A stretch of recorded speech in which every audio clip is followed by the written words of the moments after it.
1 सितंबर की डेट जहाँ पे सुप्रीम कोर्ट ने डिसीजन दिया सभी जो सर्विस टीचर्स थे उनके अगेंस्ट में कि सभी को टेट क्वालिफाइड होना चाहिए और जो क्वालिफाइड नहीं है वो क्वालिफाइड हो जाएं, अदरवाइज उनकी जो सर्विस है उनको सर्विस से बर्खास्त कर दिया जाएगा। तो इसको लेकर के सुप्रीम कोर्ट का डिसीजन 1 सितंबर को था। और उसी कड़ी में जो आगे जो एक मामला सुप्रीम कोर्ट के इस फैसले को लेकर के यूपी गवर्नमेंट सामने आई है, यानी यूपी गवर्नमेंट के एक्स ट्विटर हैंडल से ट्वीट करके बताया गया है जहाँ पे कि वो शिक्षकों के साथ खड़े हुए, भावनात्मक उन्होंने ट्वीट किया। तो दोस्तों इस बात को समझेंगे, क्या भावनात्मक ट्वीट करना या अपील याचिका फाइल करने से क्या शिक्षकों के हित में फैसला आएगा रिव्यू पिटीशन करने से, उसी को लेकर के बात करेंगे। तो वीडियो बहुत ज़्यादा इन्फॉर्मेटिव होगा, साथ में बहुत ज़्यादा कह सकते हैं नॉलेजेबल भी होगा।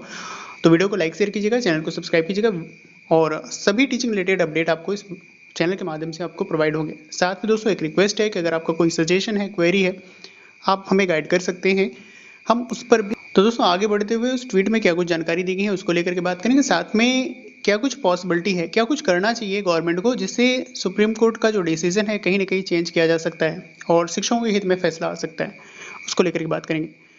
तो देखिए आप, ये सामने आपके रहा ये ट्वीट एक्स पर जो उन्होंने ट्वीट करके जानकारी दी है। यूपी सीएम मई योगी आदित्यनाथ ने बेसिक शिक्षा विभाग के सेवारत शिक्षकों के लिए टेट की अनिवार्यता पर माननीय उच्चतम न्यायालय के आदेश का रिवीजन दाखिल करने का विभाग को निर्देश दिया है उन्होंने।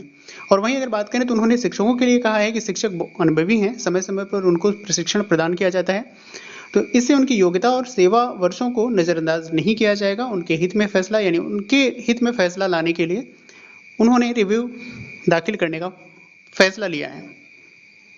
साथ में दोस्तों इसको लेकर के न्यूज़ आर्टिकल में भी चीज़ें पब्लिश हुई हैं कि टीटी पर यूपी सरकार की पुनर्विचार याचिका दाखिल की जाएगी। सुप्रीम कोर्ट की ओर से जो सेवारत शिक्षकों के लिए टीटी अनिवार्यता है उसको लेकर के फैसले पर चुनौती दी जानी है, यानी यूपी गवर्नमेंट ने डिसाइड किया है। और भावनात्मक ट्वीट को लेकर के, यानी भावनात्मक पॉइंट्स पर फैसले नहीं दिए जाते, सुप्रीम कोर्ट को फैक्ट चाहिए और फैक्ट क्या कुछ हो सकते हैं, क्या कुछ होंगे, उस पर को लेकर के बात करेंगे। दोस्तों सुप्रीम कोर्ट के इस फैसले से उत्तर प्रदेश से अकेले 2 लाख शिक्षक इस फैसले से प्रभावित हो रहे हैं।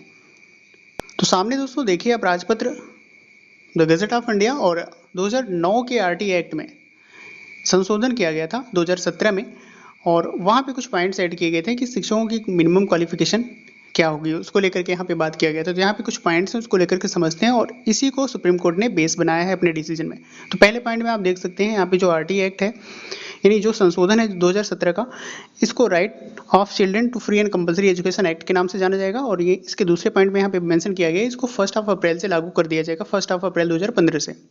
वहीं इसके नेक्स्ट पॉइंट में बताया गया है, सेकंड पॉइंट में बताया गया है कि जो 2009 का आरटी एक्ट है इसके 23 सेक्शन में सब सेक्शन 2 ऐड किया गया है और वहाँ पे मिनिमम क्वालिफिकेशन जो भी वर्किंग टीचर हैं या सर्विस टीचर हैं और जो भी अपॉइंटेड टीचर होंगे उनके लिए क्या कुछ होगा उसको लेकर के बात यहाँ पे किया गया है। एट द एंड यहाँ पे बोला गया है कि मिनिमम क्वालिफिकेशन क्या होना चाहिए, और साथ में बोला गया जो है कि shall acquire such minimum qualification within a period of 4 years, यानी 4 सालों का यहाँ पे समय दिया गया था। 2015 से इसको अप्लाई किया गया था, तो 4 सालों का समय दिया गया था। और इसी में आपने देखा कि शिक्षा मित्रों का, यूपी में शिक्षा मित्रों का भी समायोजन इसी टाइम पीरियड में हुआ है। तो मिनिमम क्वालिफिकेशन चाहे वो टेट क्वालिफाइड थे नहीं थे तो उनको समायोजित किया गया। तो इन सब चीज़ों को लेकर के बात किया गया। अब दोस्तों अगर हम बात करें तो क्या कुछ सुप्रीम कोर्ट के फैसले को बदला जा सकता है, तो इसी पॉइंट को अगर केंद्र सरकार थोड़ा सा संशोधन कर ले, यहाँ पे वो मेंशन कर दें कि टेट मैंडेटरी को लेकर के नहीं, प्रशिक्षण को लेकर के ये पॉइंट हैं, तो यहाँ पे ये चीज़ें क्लियर हो जाएंगी, क्योंकि इस पॉइंट में प्रशिक्षण को लेकर के मेन बातें थी, लेकिन यहाँ पे टेट की भी बातें आ गई। मिनिमम क्वालिफिकेशन में टेट तो जरूरी है, तो टेट को लेकर के बातें आई और इसी वजह से सुप्रीम कोर्ट ने इतना बड़ा डिसीजन दिया। तो अगर केंद्र सरकार चाहे तो इस पॉइंट में संशोधन कर दे कि सिर्फ और सिर्फ प्रशिक्षण को लेकर के चीज़ें हैं, तो कहीं ना कहीं बदलाव हो सकता है। तो इसको मार्क कर लीजिए, ये मेन पॉइंट हो सकता है जहाँ पे सुप्रीम कोर्ट के डिसीजन को बदले जा सकते हैं। यूपी गवर्नमेंट चाहे, क्योंकि यहाँ पे डबल इंजन की सरकार है, तो फैसले बदल सकते हैं। वहीं दोस्तों बिहार में जो कुछ चल रहा है, बिहार में अगर हम बात करें शिक्षकों के लिए सक्षमता परीक्षाएं कराई जाती हैं, तो सक्षमता परीक्षा वैसे ही अगर उत्तर प्रदेश में भी अप्लाई कर दिया जाए, लागू कर दिया जाए, हालांकि इसको लागू करने के लिए सुप्रीम कोर्ट के डिसीजन लेने होंगे, उनके परमिशन के बाद ही ऐसा कुछ हो सकता है। तो सुप्रीम कोर्ट से अगर परमिशन लिया जाए और सक्षमता परीक्षा कराया जाए और विभागीय टेट कराया जाए, जिसको विभागीय टेट कहते हैं, तो विभागीय टेट कराया जाए और सरल एग्जाम लिया जाए सभी शिक्षकों से, और इतना सरल पेपर बनाया जाए कि सभी शिक्षक क्वालिफाइड हो जाएं, तो उनके हित में फैसला हो सकता है।